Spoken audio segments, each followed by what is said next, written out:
Death at Bishop's Keep. Chapter 29.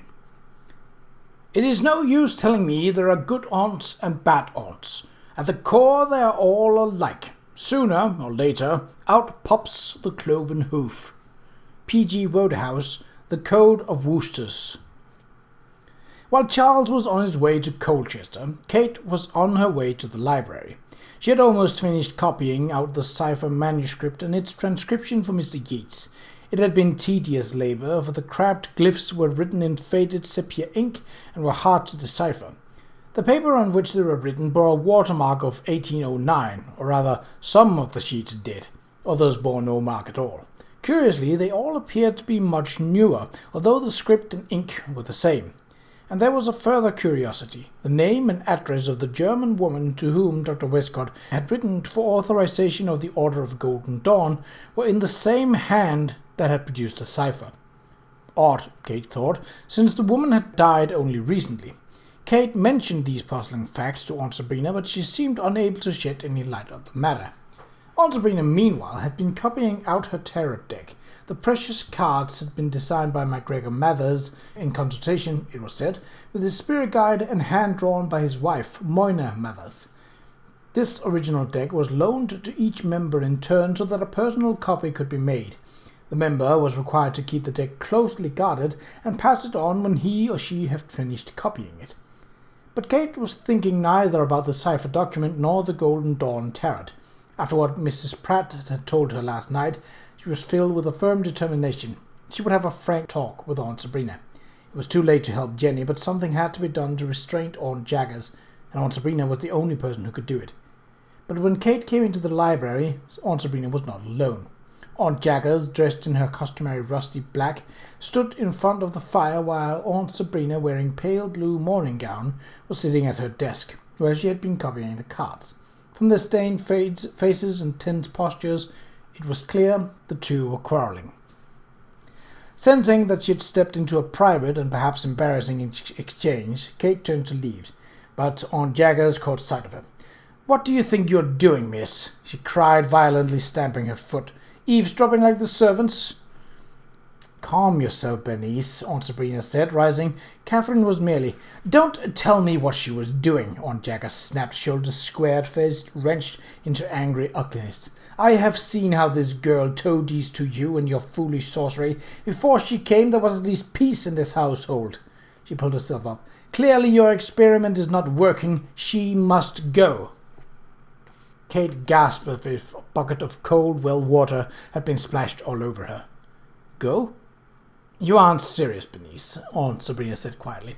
"I am very serious," Aunt Jaggers replied with a lofty look. "We did agree, did we not, that if this person," she glanced coldly at Kate, "did not suit, she would be returned to America."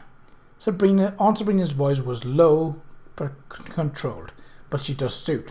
She suits very well. Her work is exemplary. Her manner cooperative.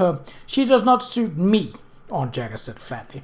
"But you needn't worry about the details. I've already written to the steamship agent in London to arrange return passage for her as soon as possible." Her triumphant look at Kate said, "How do you like that, miss?" as plainly as if she had spoken the words outright. "You are challenging me in this way," Aunt Sabrina said, "because you know how I feel about what you did yesterday. After that disgraceful business with Jenny, I told you that your power to discipline the servants did not extend to physical punishment or discharge. What happened with Nettie sickens me, Bernice. I intend to—" "Be careful of what you intend, sister." Aunt Jaggers' voice was flint-like, her words barbed. "Remember what I know." Aunt Sabrina seemed to flinch and turn away. Kate was startled to see something very much like fear come into her eyes.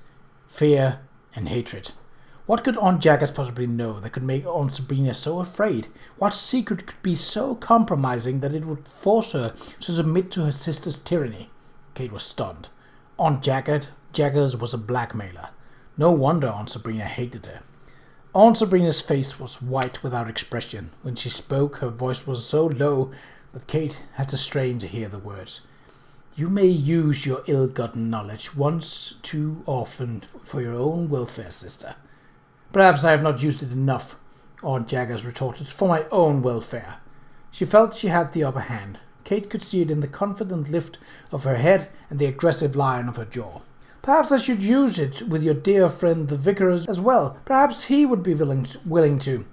Aunt Sabrina's hand moved so fast that Kate almost didn't see the slap. But she went cold inside as she heard the smart smack of flesh against flesh and heard Aunt Jagger's shriek. "You struck me!" she cried furiously, her hand going to her cheek. Aunt Sabrina's shoulders slumped suddenly, all the rigidity gone out of her, and a look of self-disgust crossed her face. It was as if, having stooped to physical violence, she had lost the high ground of her moral position. I'm sorry," she said, struggling for control. "Forgive me, Bernice, I did not intend." But Aunt Jagger's eye had fallen on the golden dawn tarot deck. "Fortune-telling card," she shrilled. "Oh, Sabrina, how low you have fallen." Her nostrils flared at the painted figure on the card. "I see how the mark of the cloven hoof in your forehead." She was shouting now, fixing all her inflamed morality, her burning hatred upon the pieces of cardboard. Aunt Sabrina took a step forward. "Don't touch those cards, Bernice," she said. "They are not mine. They belong to the devil," Aunt Jagger shrieked. And with one wild gesture, she swept up the cards and hurled them into the blazing fire. As Kate stared on in paralyzed horror, the thin pasteboard cards flared brightly in the flames, curled into ash, and were no more. "Bernice," Aunt Sabrina whispered, horrified, "what have you done?" Aunt Jagger seemed to have taken strength from her action. "I have done what I should have done weeks ago. I have taken a stand against evil." She raised her hand in a commanding gesture, her eyes like silver coins. "Mark me, sister, I have burned your cards, and unless you banish the rest of this deviltry, I promise you I will burn it as well." She stepped smartly to Kate's alcove and shoved Kate's box of letters onto the floor. Aunt Sabrina straightened her shoulders. She seemed to be grappling within herself. "If you don't get out, Bernice," she said between her clenched teeth, I will. Aunt Jaggers lifted her chin. "You will do what, sister?" And when Aunt Sabrina did not answer, a thin, triumphant smile crossed her face, and she turned to Kate. "I will let you know when an arrangement has been made for your departure," she said. In the fireplace, the flames flickered brightly.